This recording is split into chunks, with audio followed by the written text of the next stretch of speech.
السلام عليكم ورحمة الله وبركاته. أعزائي مشاهدي برنامج مطبخ أو عائلة رئيسة. النهاردة هنعمل معاكم وصفة سهلة بسيطة سريعة. الوصفة عبارة عن لفات الجلاش غير التقليدية أو مبتكرة. لفات جلاش مبتكرة أو غير تقليدية. هنبعد عن اللفات اللي احنا بنلفها دايما، دي اللي احنا بنستسهل في عملها. النهاردة هنلف كذا لفة مختلفة بلفة جلاش واحدة بس. أنا لفيت كل اللفات دي. بس قبل ما ندخل على الفيديو ونبدأ نعمل الوصفة، أتمنى أنكم تدعموني بلايك وتعليق واشتراك لقناة اليوتيوب الخاص بعائلة رئيسة، وتفعلوا زر الجرس الأسود عشان يوصلكم إشعار جديد بكل وصفة أنا بنزلها من وصفات عائلة رئيسة. النهاردة هنعمل لفات الجلاش غير التقليدية أو لفات الجلاش المبتكرة. لفات حديثة، لفات جديدة، غير اللفة اللي احنا بنلفها. هتنفعك في العزومات، لو جايلك ضيوف، جايلك عندك مناسبة. حلوة خالص وسهلة وسريعة. خلاص هنبدأ ندخل على المقادير عشان مش هطول عليكم. هنبدأ ندخل على المقادير وازاي هنلف الطريقة اللي نلف بيها الجلاش بالطريقة دي. اتمنى انكم تدعموني مرة تانية بلايك وتعليق واشتراك لقناة اليوتيوب الخاص بعائلة رئيسة، وتفعلوا زر الجرس الاسود عشان يوصلكم اشعار جديد بكل وصفة انا بنزلها من وصفات عائلة رئيسة. هندخل دلوقتي مباشرة على طريقة لف الجلاش. والحشو ده حسب رغبتكم، الحشو الداخلي حسب رغبتكم وحسب راحتكم. ده الحشو الداخلي، لكن طريقة اللف انا هوريها ليكم دلوقتي. و ان شاء الله باذن الله برضو تزيين الوجه حسب رغبة حضراتكم، حسب راحتكم، حسب رغبة حضراتكم. بخصوص الحشو حسب راحتكم. انا هنا في جزء حشيته بالكنافة والمكسرات، والجزء التاني حشيته بالمكسرات بس. فدي حسب راحتكم وحسب رغبتكم. واقدر اقول لكم هنبدا ندخل على الفيديو مباشره وهنبدا نعمل الوصفه، او هنبدا نوريكم طريقه لف الجلاش. هندخل مباشره على الفيديو وهنقول بسم الله الرحمن الرحيم.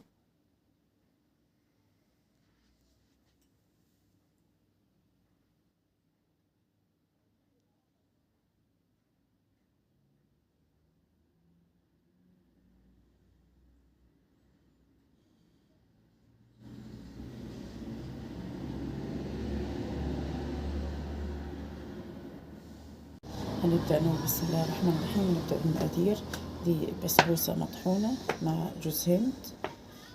دي فول سوداني برضو مع جوز هند. دي سم.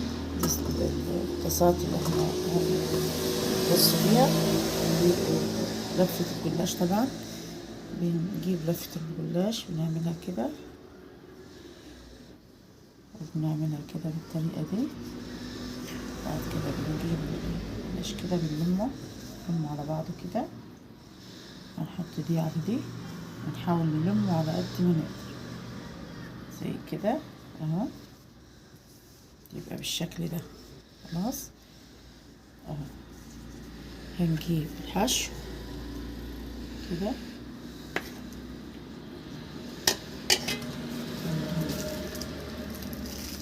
البلح ده عبارة عن بلح أو عجوة مطحون. هنجيب الكراميل، ده صوص كراميل اهو عليه. بعد كده بنجيب ده كده وبنغطيه طبعا لفوق. بعد كده بنبدأ بنلف الجلاش بالطريقة دي. بيطلع بالشكل ده زي ما انتوا شايفين كده اهو. بنجيب وش الجلاش بندهنه زبدة سايحة او سمنة. دي برضو هنا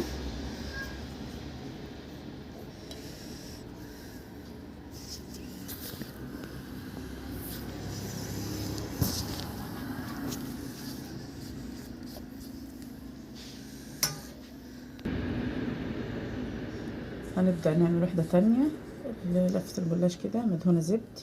بعد كده هنلف كده اهي اهي الطريقة دي. بعد كده هنجيبها كده وكده خلاص هنلمها كلها على بعض، نحط دي على دي وهنلمها كلها على بعض كده. خلاص نحاول نلمها كده. بعد كده هنجيب الحشو، حشو اهي، كنافة على جوز هند على فول، اي مكسرات عندك. وهنا عجوة،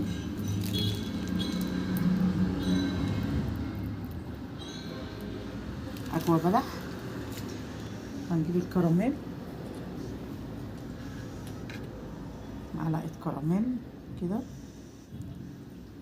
ده صوص كراميل معمول في البيت. خلاص نبدأ نغطي دي كده، بعد كده نبدأ نلف، هنلم الورقة كده ونلفها كده. دي اللفة التانية من لفات الجلاش اهي، هنقلبها كده هنلاقيها بالشكل ده اهي، شكلها روعة، شكلها حلو. لو اي زيادات هنقفل عليها كده الزيادات اهي، يبقى شكلها ده. خلاص هرصها في الصينية كده زي دي كده اهي، وهندهن وشها بالزبدة. احنا دهنا وش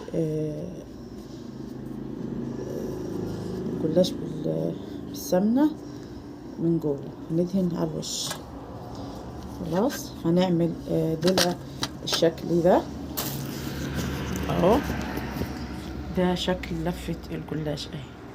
دي لفة جديدة اول مرة نعملها اهي، تبقى شكلها روعة لما تطلع من الفرن. هنبدأ نلف اللفة التانية دي، لفة تانية ورقة الجلاش اهي، دهناها بالزبد او السمن حسب الموجود. بعد كده بنحط الحشو، حشو خفيف خالص كده اهو،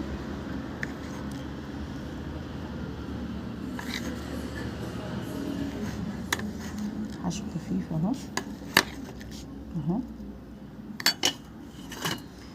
ولو عندك اي حاجة رفيعة زي دي، معلقة خشب، اي حاجة رفيعة هنحطها هنا كده، وهنبدأ نلف كده عليها كده اهي اهي، هنبدأ نلف اهي، ده السهولة اهي كده، الحشو جوه. خلاص هنبدأ نلف كده اهي. خلاص خلصنا اللف، هنبدأ نكشكشها كده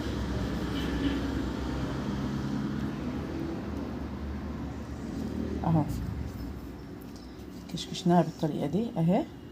هنبدأ نخرجها بره اهي، نعملها كده، وممكن نلفها كده اهي بعد الكشكشة اهي، ونحطها كده تبقى بالشكل ده. خلاص دي لفة تانية، هنعمل منها واحدة تانية، يبقى دي واحدة من لفة الجلاش بالشكل ده. دي لفة طريقة، ودي الطريقة التانية. هنعمل واحدة تانية برضو، ودي اللفة التانية زي المرة الأولى.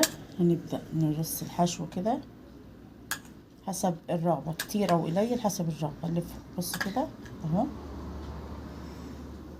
حشو بالطريقة دي. عايزة تحطي صوص كراميل ممكن، لو انت حابة تحشي صوص الكراميل على وش الجلاش ممكن. هنجيب كده بشوية صغيرين كده، او عجوة البلح، او عجوة البلح برضو بالطريقة دي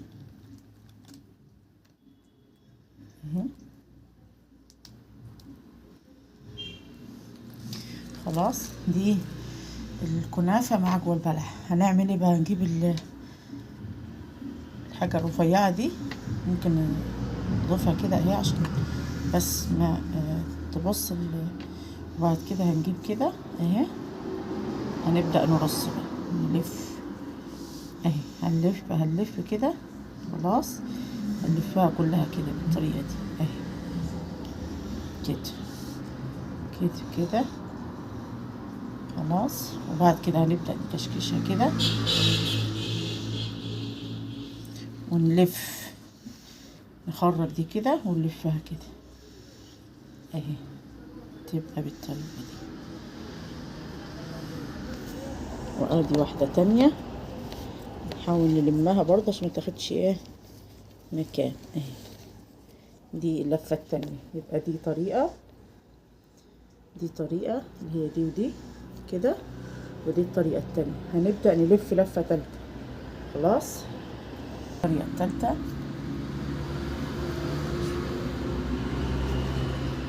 هنبدأ نلفها كده اهي كده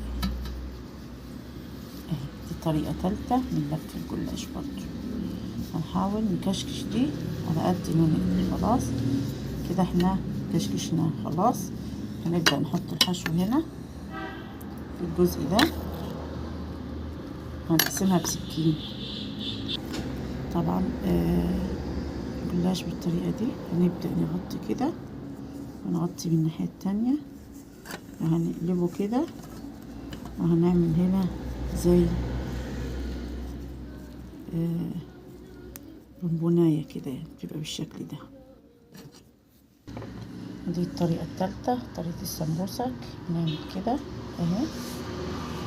خلاص نطبقها كده ونبدأ نحط كده وكده، وناخد هنا نحط الحشو اللي احنا نحبه كده فوقها. وبعد كده هنقلب كده وكده. عمرها ما هتطلع بره، عمرها. خلاص هنسوي كويس كده كده كده. دي طريقة السمبوسك اهي. نحطها هنا. دي لفات الجلاش. طبعا هنعمل واحدة تانية، ودي هنعمل واحدة تانية سمبوسة برضو. سمبوسة صغيرة كده وكده. هنحط الحشو اللي هو الأول، نقسمها كده عشان نعمل واحدة صغيرة، نقسمها 3 كده. خلاص اهي. هنبدأ نعمل كده وكده. بعد كده هناخد نحط الحشو هنا، او هنستنى برضو لحد لما نقفلها من هنا كده. بعد كده هناخد الحشو هنا هنحطه في الحتة دي اهو بالطريقة دي. خلاص. وبعد كده احنا دهناها زبدة قبل ما نلف اهو. دي اصغر شوية. السمبوسك اللي كانت صغيرة كبيرة، دي اصغر. دي بتعتمد على انك ترفعي الجلاش كده، والتانية كده اهي. هنحطها في الطاسة على كده. هندهن وشها زبدة برضو، لازم ندهن وشها زبدة. دي لفة تانية برضو اهي، شبيهة باللفة اللي احنا عملناها قبل كده، بس مش هي شبيهة بيها يعني. اهي. هنقفل عليها كده. بعد ما نقفلها ونغطيها نجيب العصا دي، اي حاجة عندكم، حتى معلقة خشب، معلقة خشب برضو هتنفع. هنلف على العصاية دي كده، هنلف عليها كويس ونضغط كده اهي. بعد كده هنلفها كده. هنسيب جزء من الجلاش هنا كده، نص سنتي كده هنسيبه كده، زي اللي بنجيبها من المحلات. بعد كده هنضغط كده، هنطلع العصاية بالشكل ده، وهنبدأ اهي نلفها كده اهي. اتعملت بالشكل ده انتوا شايفين. هناخدها نحطها هنا،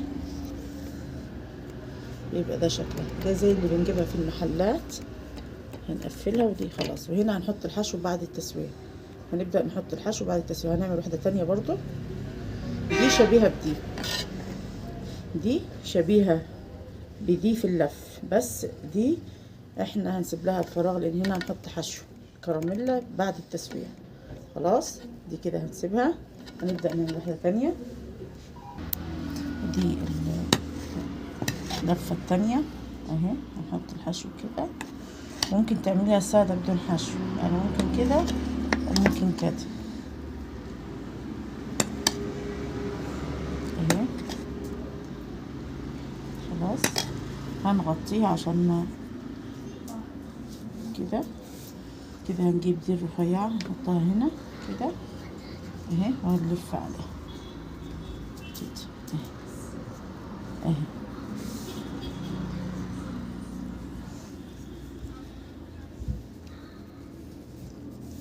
هنسيب المسافة دي وهنضغط كده نكشكشها كده، وبعد كده هنسحب دي ونلفها كده زي حاجة مكشكشة كده اهي. هنا بنسويها كده عشان هنا هنحط الحشو. دي برضو طريقة، بعد كده بندهنها برضو بالزبدة او السمنة. ودي اشكال لفات الجلاش المختلفة بدلا من اللفات العادية التقليدية. طبعا السمبوسك اللي هي دي، اللفة اللي هي الدايرة دي، وفي الدايرة المغلقة اللي هي دي، ودي ودي.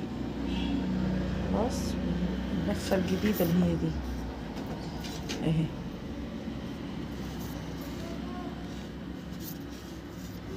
دي احدث لفات الجلاش اللي هي دي، ودي ودي. ودي لفة السمبوسك، ودي لفة الدايرة المفتوحة، ودي المغلقة اهي. ودي برضو لفة كشكشة زي ما انتم شايفين كده، لما بتستوي بتلم على بعضها. هنبدأ نحط المقادير دي في الفرن نسويها. وده شكل الجلاش بعد ما خرج من الفرن، بيبقى بالشكل ده، احمر فوق وتحت، شكله روعة. شايفين الشكل التحفة ده؟ الشكل ده فظيع، تحمير فوق وتحت، يعني التحمير فوق وتحت روعة. شايفين كده اهو اهو. طبعا دي الدايرة المكشكشة، ودي السمبوسك، ودي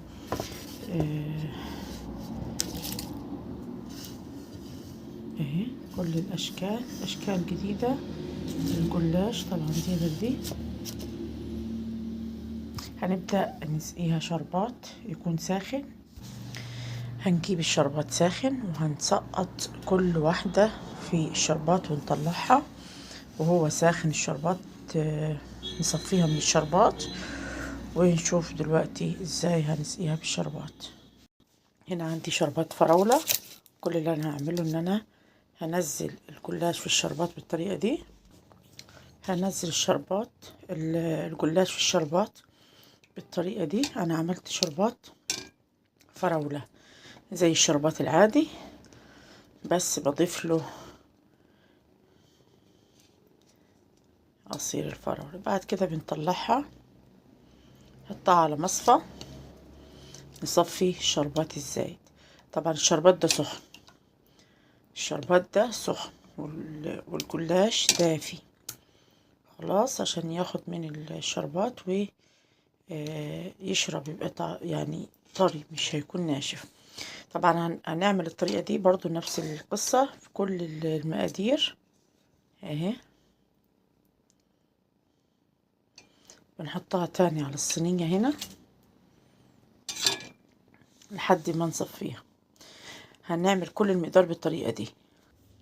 وده شكل الجلاش بعد ما سقيناه بالشربات ما شاء الله اهو.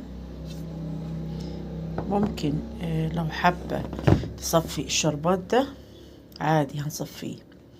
لو مش حابة نصفي الشربات ده هيفضل زي ما هو كده داخل الصينية، حسب راحتك. لو انت بتحبي الشربات كتير هتسيبي بقايا الشربات اللي هي دي اهي،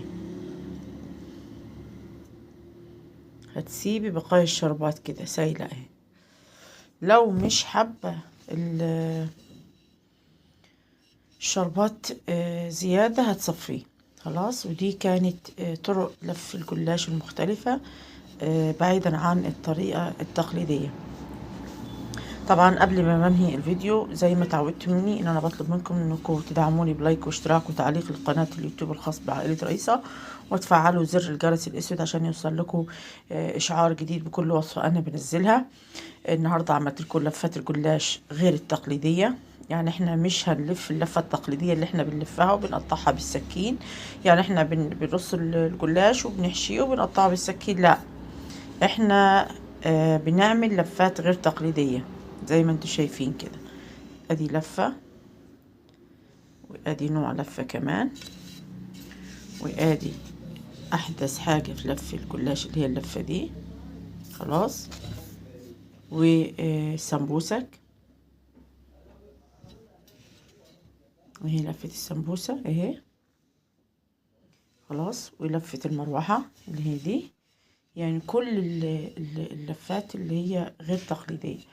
لكن لو هنلف اللفة التقليدية نحن بنرص الجلاش وبنحشي الحشو سواء حلو مكسرات او حادق جبن وبسطرمة والحاجات اللي زي كده، او لانشون والحاجات اللي زي كده، او لحم مفرومة او جبن، او بنلفه بالمكسرات بالنوتيلا سواء كده او كده خلاص. وبنكمل باقي رص الجلاش وبعد كده بنقطعه بالسكين. لو هو حادق بنسقيه باللبن، لو هو حلو بنسقيه بالشربات زي ما انتم شايفين. ودي كانت وصفة النهاردة. طبعا اتمنى انها تكون نالت على اعجابكم. النهاردة لفات الجلاش المختلفة غير التقليدية.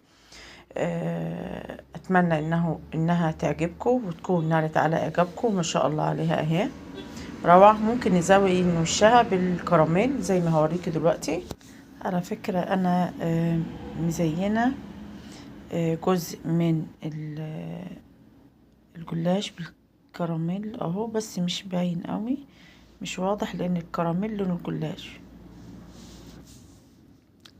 فمش باين قوي هنا. طبعا حشيت الجلاش ده زي ما انت حابة، تحشيه مكسرات كنافة زي كده برضو براحتك خلاص. حشيت هنا اللي زي ما انتوا شايفين، وهنا انا والله حاطه كراميل صوص كراميل بس مش واضح اهو علشان لونه الجلاش فمش باين قوي. لكن هو يفضل انك تحشيه لو انت حابه تزينيه بصوص فراوله او صوص شوكولاته بيبان اكتر يعني. بس انا هنا حاطه صوص كراميل. طبعا دي كانت وصفه النهارده. انا اسفه اني طولت عليكم، اسفه جدا. بس اتمنى انك تدعموني بلايك وتعليق واشتراك لقناه اليوتيوب الخاص بعائله رئيسه، وتفعلوا زر الجرس الاسود عشان يوصلكوا اشعار جديد بكل وصفه انا بنزلها من وصفاتي. وصفه النهارده كانت عباره عن طرق لف الجلاش لفات غير تقليديه، لفات مبتكره يعني. وكده اقدر اقول لكم السلام عليكم ورحمه الله وبركاته.